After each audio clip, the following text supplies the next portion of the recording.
Conclusión. A partir de Kierkegaard, cierto número de ideólogos, en su esfuerzo para distinguir el ser del saber, han sido llevados a describir mejor lo que podríamos llamar la región ontológica de las existencias. Sin prejuzgar sobre los datos de la psicología animal y sobre la psicobiología, está claro que la presencia en el mundo descrita por estos ideólogos caracteriza a un sector, o tal vez al conjunto, del mundo animal. Pero, en este universo vivo, el hombre ocupa para nosotros un lugar privilegiado. Primero, porque puede ser histórico, 59, es decir, porque se puede definir sin cesar por su propia praxis a través de los cambios sufridos o provocados y su interiorización. Luego la superación misma de las relaciones interiorizadas. Después porque se caracteriza como el existente que somos. En este caso el interrogador se encontrará con que es precisamente el interrogado, o si se quiere, que la realidad humana es el existente cuyo ser está cuestionado en su ser.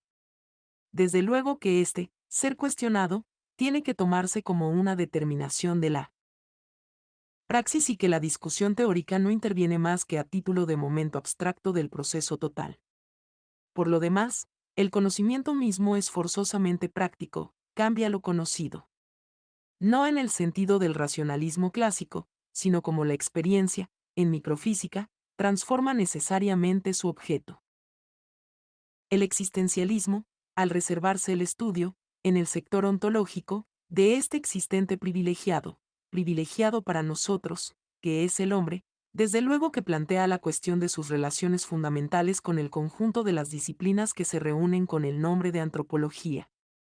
Y, aunque su campo de aplicación teóricamente sea más amplio, es la antropología misma en tanto que trata de darse un fundamento.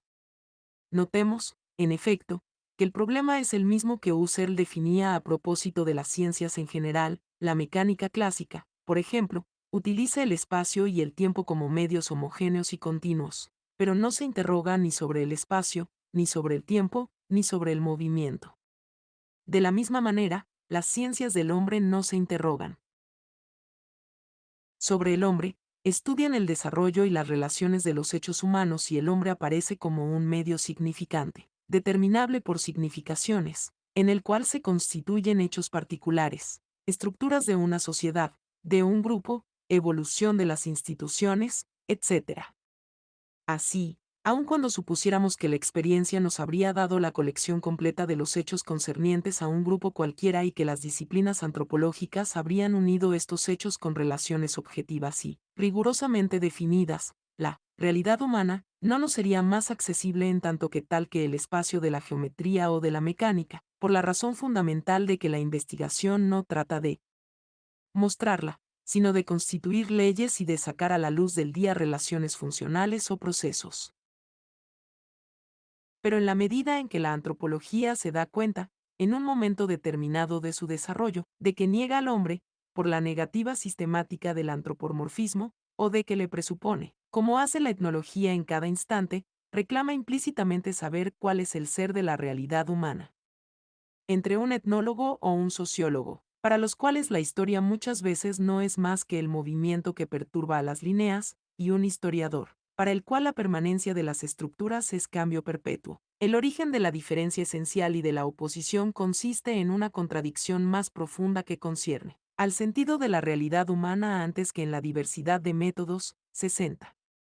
Si la antropología debe ser un todo organizado, debe superar esta contradicción, cuyo origen no reside en un saber, sino en la realidad misma, y constituirse por sí misma en antropología estructural e histórica.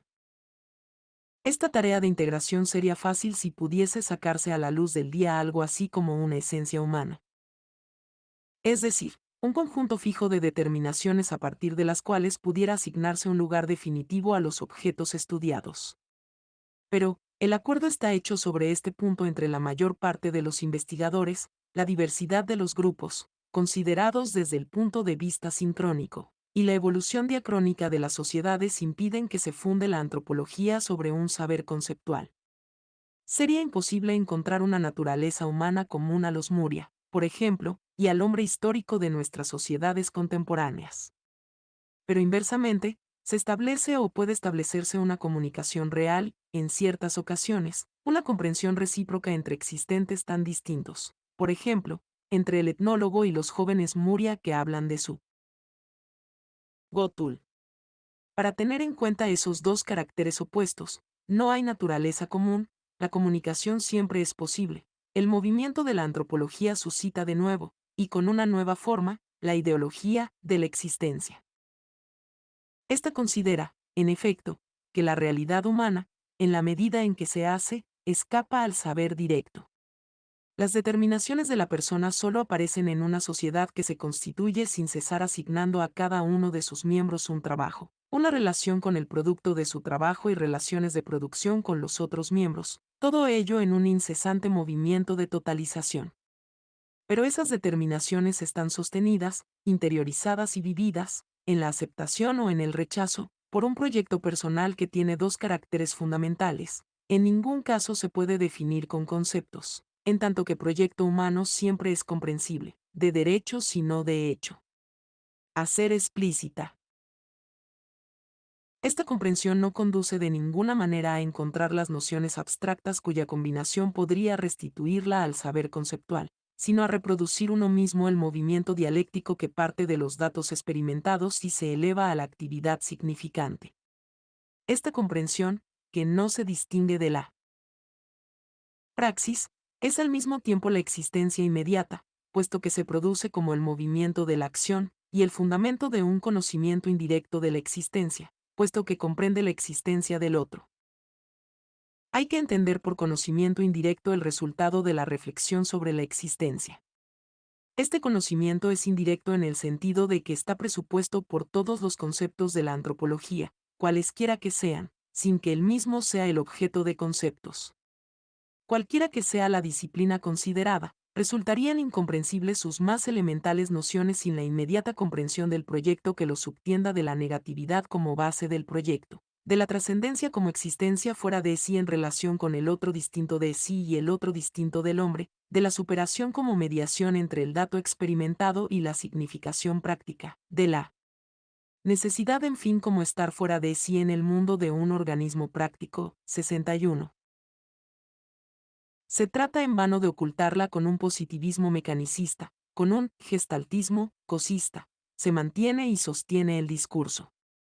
La dialéctica misma, que no podría ser objeto de conceptos, porque los engendra su movimiento y los disuelve a todos, no aparece, como historia o como razón histórica, sino con el fundamento de la existencia, porque es por sí misma el desarrollo de la praxis y la praxis es en sí misma inconcebible sin la necesidad, la trascendencia y el proyecto.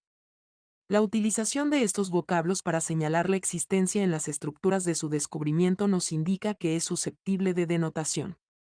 Pero la relación del signo o de lo significado no puede ser concebida, aquí, con la forma de una significación empírica, el movimiento significante, en tanto que el lenguaje es al mismo tiempo una actitud inmediata de cada cual en relación con todos y un producto humano, es proyecto.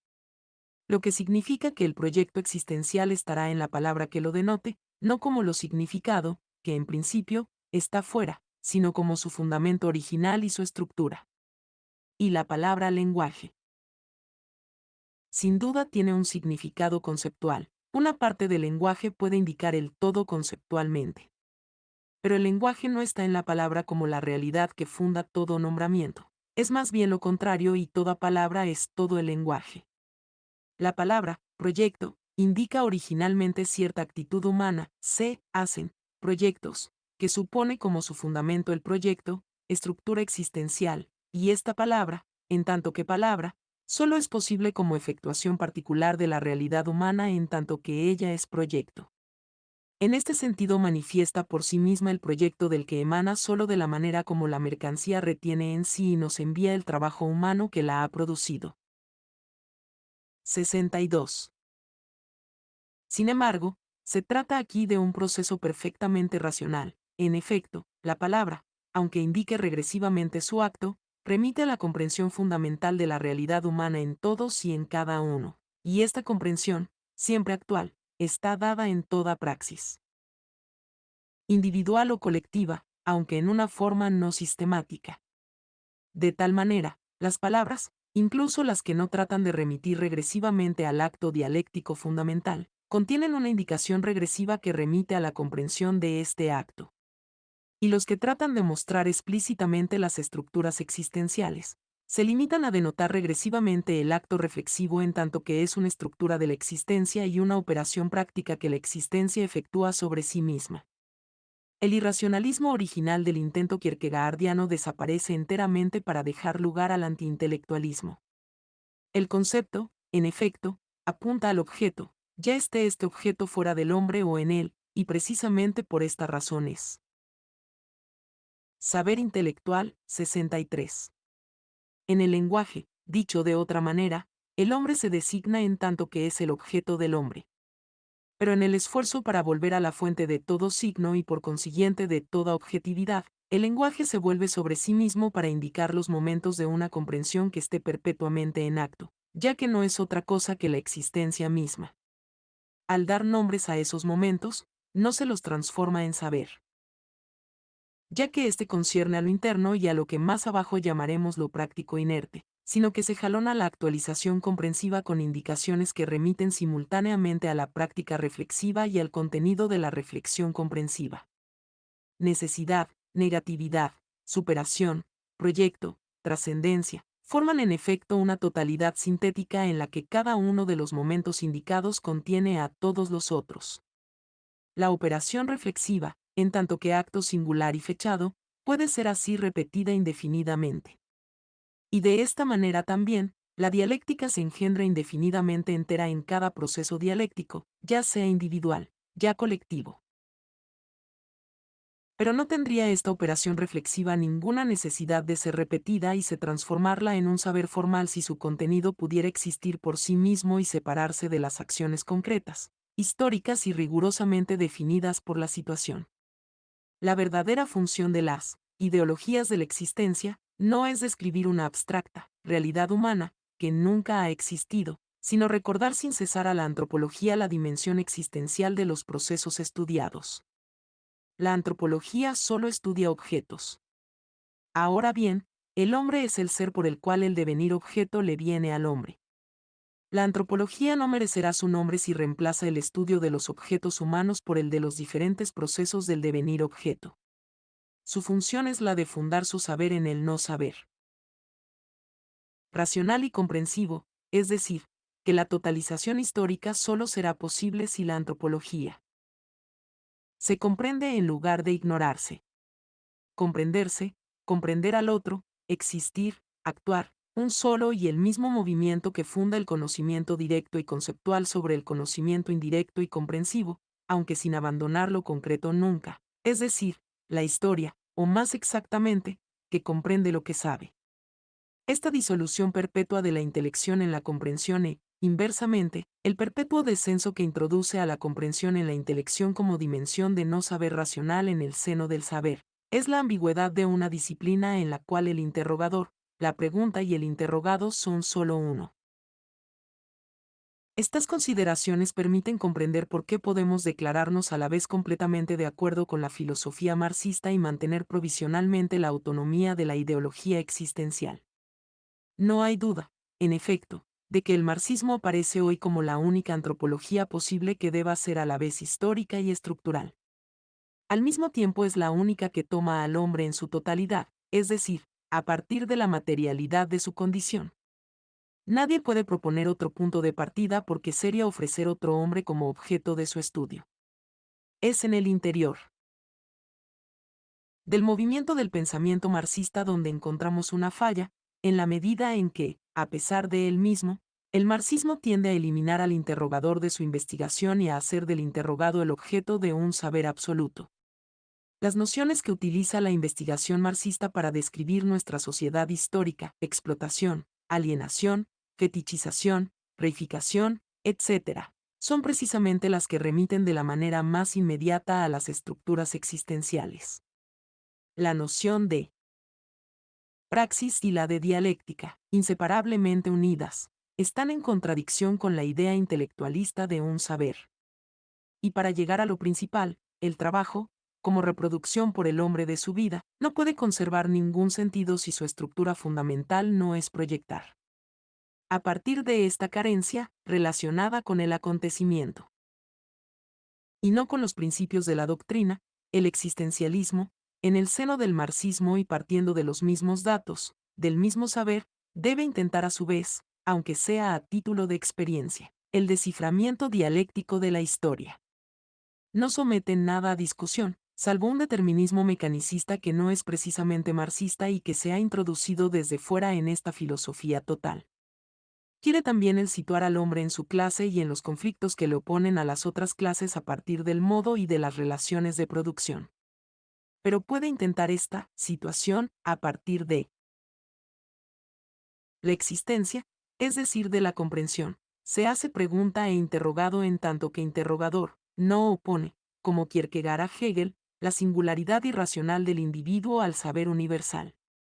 Pero en el saber mismo y en la universalidad de los conceptos quiere volver a introducir la insuperable singularidad de la aventura humana. La comprensión de la existencia se presenta como el fundamento humano de la antropología marxista. Sin embargo, hay que precaverse en este terreno y no caer en una confusión que podría tener muy graves consecuencias.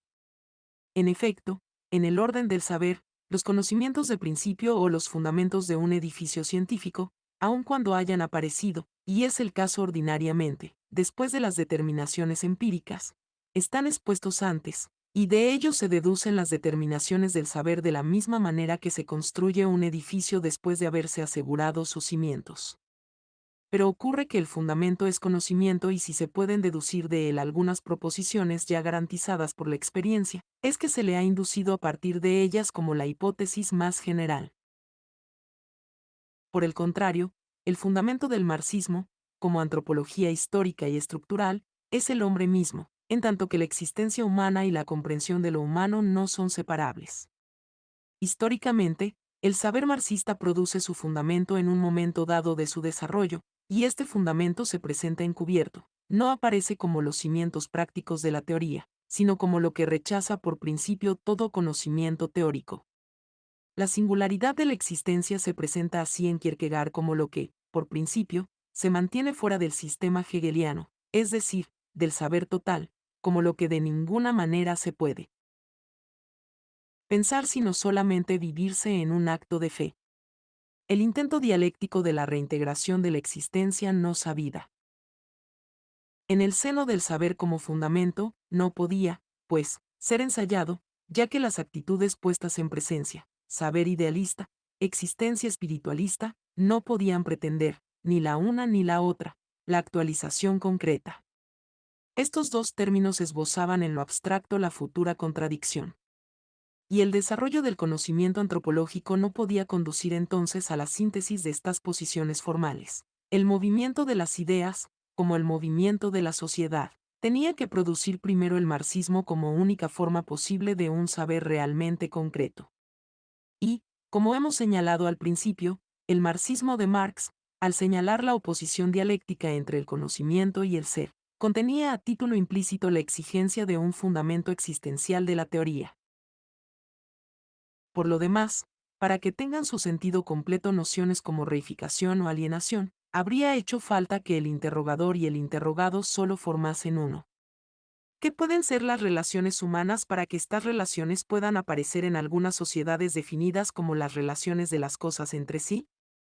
Si es posible la reificación de las relaciones humanas, es que estas relaciones, aún reificadas, son principalmente distintas de las relaciones de cosa, que debe ser el organismo práctico que reproduce su vida por el trabajo, para que su trabajo, y finalmente su realidad misma, sean alienadas, es decir, para que vuelvan sobre él para determinarle. En tanto que otros. Pero antes de volver sobre estos problemas, el marxismo, nacido en la lucha social, tenía que asumir plenamente su función de filosofía práctica, es decir, de teoría que iluminase la praxis social y política. De aquí resulta una carencia profunda en el interior del marxismo contemporáneo, es decir, que el uso de las nociones precitadas, y de muchas otras, lleva a una comprensión de la realidad humana, que falta. Y esta carencia no es, como declaran hoy algunos marxistas, un vacío localizado, Un agujero en la construcción del saber, es inasible y está presente en todas partes. Es una anemia generalizada. No hay duda de que esta anemia práctica se convertirá en una anemia del hombre marxista, es decir, de nosotros, hombres del siglo XX, en tanto que el marco insuperable del saber es el marxismo y en tanto que ese marxismo ilumina nuestra praxis individual y colectiva, luego nos determina en nuestra existencia. Muchos carteles cubrieron hacia 1949 las paredes de Varsovia. La tuberculosis frena la producción. Su origen estaba en alguna decisión del gobierno, y esta decisión partía de un sentimiento muy bueno. Pero su contenido señala de una manera más evidente que cualquiera otro hasta qué punto el hombre está eliminado en una antropología que se tiene por puro saber. La tuberculosis es el objeto de un saber práctico, el médico la conoce para curarla. El partido determina por medio de las estadísticas la importancia que tenía en Polonia. Mediante unos cálculos bastará con unir estas a las estadísticas de producción, variaciones cuantitativas de la producción en cada conjunto industrial en proporción con la cantidad de casos de tuberculosis, para obtener una ley del tipo I igual a Fx, donde la tuberculosis tiene una función de variable independiente. Pero esta ley, que es la misma que se podía leer en los carteles de propaganda, al eliminar totalmente al tuberculoso, al negarle hasta el papel elemental de mediador entre la enfermedad y la cantidad de productos fabricados, revela una alienación que es nueva y doble. En una sociedad socialista, en un momento dado de su crecimiento, el trabajador está alienado a la producción. En el orden teórico práctico, el fundamento humano de la antropología está absorbido por el saber. Esta expulsión del hombre, su exclusión del saber marxista, es precisamente lo que tenía que producir un renacimiento del pensamiento existencial fuera de la totalización histórica del saber. La ciencia humana queda cuajada en lo inhumano, y la realidad humana trata de comprenderse fuera de la ciencia. Pero esta vez la oposición es de las que exigen directamente su superación sintética. El marxismo degenerará en una antropología inhumana si no reintegra hacia el hombre como fundamento suyo. Pero esta comprensión, que no es otra que la existencia, se muestra a su vez por el movimiento histórico del marxismo, por los conceptos que lo iluminan indirectamente, alienación, etc. Y al mismo tiempo por las nuevas alienaciones que nacen de las contradicciones de la sociedad socialista y que le revelan su abandono, es decir, la inconmensurabilidad de la existencia y del saber práctico. Solo se puede pensar en términos marxistas y comprenderse como existencia alienada, como realidad humana cosificada. El momento que superará a esta oposición tiene que reintegrar a la comprensión en el saber como su fundamento no teórico.